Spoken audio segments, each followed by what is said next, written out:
May malalagas muli sa tropa ni Tanggol, matinding laban, matinding sakripisyo sa FPJ's Batang Quiapo. Umuugong na naman ang tensyon sa FPJ's Batang Quiapo matapos kumalat ang balita na may malalagas sa tropa ni Tanggol sa mga susunod na episodes ng hit primetime serye.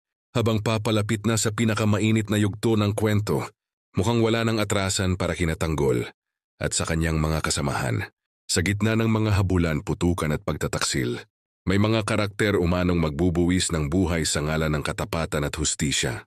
Ayon sa mga spoiler at teaser na lumalabas online, magiging mabigat at emosyonal ang mga susunod na eksena.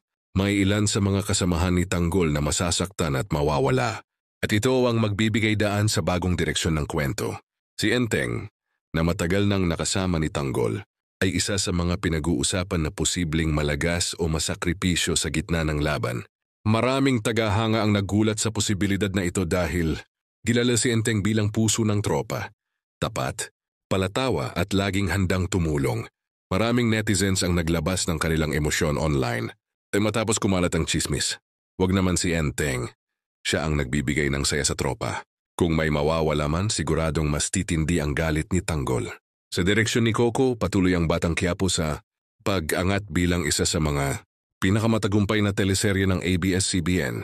Yun ay mga iiksen ng sapuno ng aksyon at emosyon ay patunay na handang ipakita ng serye ang realidad ng sakripisyo sa gitna ng laban para sa kabutihan.